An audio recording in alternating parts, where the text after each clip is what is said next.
Hello, नमस्ते। Coding चाहिँ easy हुन्छ। तपाईँहरूले सिकिराख्नु भएको छ होला है। मलाई नि रमाइलो लागिरहेछ। कति कुराहरू मैले पनि सिकिरहेको छु है। अनि तपाईँहरूले पनि सिक्दै हुनुहुन्छ होला भन्ने आशा गर्छु। हामीले बाइनरी डेटा टाइप्स आज पढ्नेछौँ। हामीले चाहिँ डेटा टाइप्सहरू हेरिरहेको थियौँ होइन। अस्ति चाहिँ रेन्ज, ट्युपल, लिस्टहरू हेऱ्यौँ। आज चाहिँ binary data types. Binary data types भनेको चाहिँ फोटोहरू, भिडियोहरू जुनै पनि डेटा चाहिँ 0 र 1 को फर्मेटमा राख्न मिल्छ भने चाहिँ बाइनरी डेटा टाइप्स भन्छ। मैले नि बाइट्स चाहिँ अलिअलि युज गरेको छु, अरूहरू चाहिँ खासै युज गरेको छैन है। त्यही भएर सबै कुराहरू आउनु पर्दैन। तर सरर पढेछ भने चाहिँ चाहेको बेलामा हामीले युज गर्न सक्छौँ है त। अब बाइट्स डेटा टाइप चाहिँ सिक्वेन्स अफ बाइट्स होइन, सिक्वेन्स हुन्छ। यो डेटा टाइपको फाइदा चाहिँ के हो भने पछि तपाईँले त्यो सिक्वेन्समा डेटाहरूलाई स्ट्रिम गर्न मिल्छ क्या। हुन्छ नि, अब यत्रो ठुलो भिडियो हुन्छ, यत्रो ठुलो फोटोहरू हुन्छ, अनि त्यसलाई एकैचोटि अपलोड गर्न सकिँदैन। अनि अलिअलि गरेर हामीले अपलोड गर्ने, राख्ने त्यस्तो गर्न मिल्छ है। यहाँनिर इमेजेस, फाइल्स, नेटवर्क प्याकेट्स भन्ने छ होइन। बाइट्स चाहिँ त्यो। अर्को चाहिँ यो अहिले म यो चाहिँ प्र्याक्टिस गर्दाखेरि तपाईँलाई देखाउँछ है कसरी गर्ने के भनेर।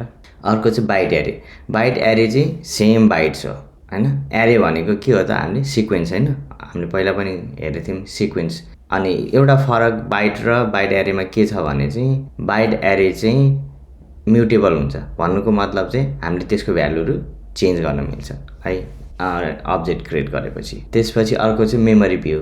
मेमोरी भ्यू भनेको चाहिँ के हो भने त्यो हामीले स्टोर गरेको डेटाको भ्यू कहाँनिर छ त मसिनमा भनेर हेर्नु है। यो एक्स भ्याल्युमा हुन्छ, यसरी गर्न मिल्छ। आज यति गरौँ है, धेरै लामो नगरौँ। तपाईँ धेरै प्र्याक्टिस गर्नुहोस् है। हुन्छ, त्यसै प्र्याक्टिस गरौँ है त।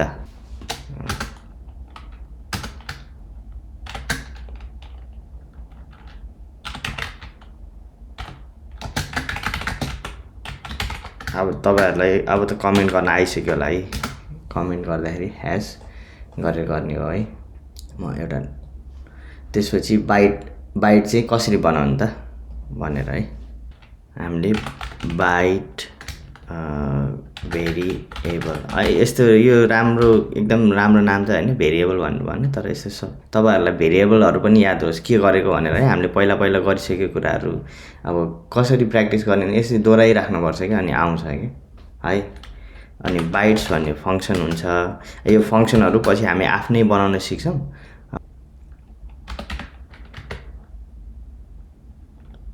त्यसपछि अब हेर्नु है, यहाँ म तपाईँलाई यो रमाइलो छ।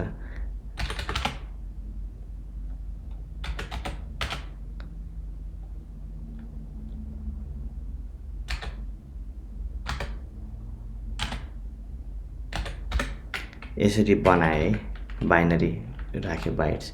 त्यसपछि म यसलाई प्रिन्ट गर्छु है त।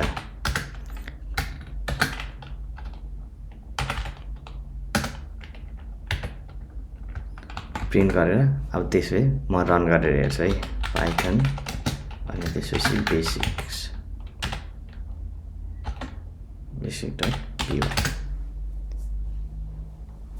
हेर्नु त। ए बाइट छैन पाउनु है, सरी। हेर्नु त होइन, म फेरि रन गर्छु है। हेर्नु त, तपाईँ कम्प्युटरमा कसरी 65 भनेको ए हुँदो रहेछ बाइनरी होइन, 66 भनेको बी हुँदो रहेछ, एबिसिडी। अब यसरी जान्छ तपाईँको इन्टरप्रेट गर्यो। हामीले एबिसी भन्ने कम्प्युटरले चाहिँ यसरी बुझ्दो रहेछ। अब यो पनि फेरि 0-1मा कन्भर्ट हुन्छ, हुन चाहिँ पछि मसिनले बुझ्ने गरेर। तर 65 भनेको चाहिँ ए रहेछ, क्यापिटल ए है। अब अर्को एउटा इक्जाम्पल हेरौँ नि त। म कपी पेस्टै गर्छु है टाइप गर्नुभन्दा।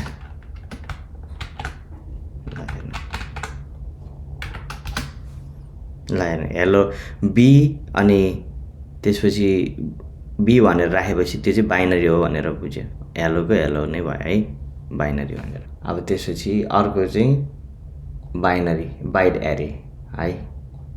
बाइट एरे प्र्याक्टिस गरौँ। मैले तपाईँलाई त्यही इक्जाम्पलहरू गरेको छु, त्यहाँ जे छ त्यही है। तपाईँले त्यो प्र्याक्टिस गर्नुहोस्।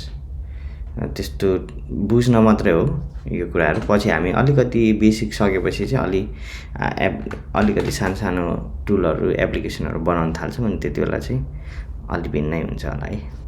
हेर्नु त बाइट एरेमा के आयो, हेलो। तपाईँको हेलो लेख्नु पऱ्यो भने यसरी लेख्नुपर्छ, हेर्नु बाइनरीमा है। अब तपाईँले अब यो भ्यालुसँग गर्नु पऱ्यो क्या। 69 भनेको के थियो, ई थियो भनेपछि 70 भनेको एफ भयो, 71 भनेको जी भयो, 72 भनेको एच भयो नि त होइन। यसरी बाइनरीमा राख्न मिल्छ है। अर्को चाहिँ बाइनरीलाई चाहिँ यसरी कुन टाइपको बाइनरी हो त, युटिएफ, युनिकोड धेरै हुन्छ है। योहरू चाहिँ कुन टाइपको गर्ने हो भनेर चाहिँ त्यो पनि हामीले गराउन मिल्छ। भ्यालु त त्यही हो तर यसको टाइप चाहिँ यो कुराहरू पछि बुझ्नुहुन्छ। UTF-8 भनेको के हो, युनिकोड, त्यस्तो कुराहरू चाहिँ तपाईँले युज गर्नु भएपछि यो चाहिँ फाइल टाइपहरू हुन्छ कि। भनौँ न नेपाली भाषा बुझ्नलाई नेपाली नै ट्रान्सलेटर चाहे जस्तै, त्यो पछि चाहिँ हुन त एउटै कुरा हो, अर्कै सिस्टममा अर्कै तरिकाले बुझ्छ है। अब मेमोरी भ्यू हेरौँ। तपाईँले धेरै प्र्याक्टिस गरिराख्नु अनि त्यसपछि केही याद गर्नै पर्दैन है, अनि सबै कुरा आउनु पनि पर्दैन। हेरौँ अब यो देख्नु भएको छ नि होइन, मेमोरीमा चाहिँ यो मेमोरीमा गएर बसेछ क्या। यो चाहिँ यो भ्यालु चाहिँ यो मेमोरीमा गएर बसेछ। मेमोरीको एक्सेस गर्नु पऱ्यो भने चाहिँ यस्तो यो भ्यालुमा छ क्या है। त्यो भनेको चाहिँ मेमोरी भ्यू भनेको चाहिँ है। यो कुरा चाहिँ नयाँ छ, तपाईँहरूले जस्ट यसरी गर्दो रहेछ भन्ने इम्पोर्ट भनेको चाहिँ अर्को लाइब्रेरी ल्याएर गर्ने हो है। यसलाई चाहिँ म अब त्यहाँ राखिने हुन्छ भने चाहिँ प्रायः जस्तो इम्पोर्टहरू चाहिँ यो फाइलको माथि राख्छ क्या है। यो कुराहरू प्र्याक्टिस हुँदै जान्छ है। यहाँ तपाईँले नदेख्नु भएको कुराहरू चाहिँ बिस्तारै आउँदै गर्छ। हेर्नु त मेमोरी भ्यूमा चाहिँ यसरी बस्छ है। अब तपाईँको मेमोरी भ्यूमा होइन यो अर्कै तरिकाले राख्नु पर्यो भनेर भन्नुभयो भने चाहिँ यो पनि तरिका छ। यो छुट्टै तरिका हो कसरी राख्ने। अब योहरू हामीले अस्ति पहिला सिकिसक्यो होइन, 7 देखि सबै पछिको सबै कुरा राख्नु भनेर है। ल हेर मेमोरी भ्यू चाहिँ यस्तो हुन्छ। त्यही भएर बाइट एरे अनि मेमोरी भ्यू। बाइट र बाइट एरेमा चाहिँ फरक के छ भने बाइट एरे चाहिँ म्युटेबल हुन्छ। भनेको मतलब चाहिँ तपाईँले एरे बनाइसकेपछि त्यसको भ्यालु चेन्ज गर्न सक्नुहुन्छ है। ल आजलाई यति नै गरौँ। कोडिङ चाहिँ इजी हुन्छ।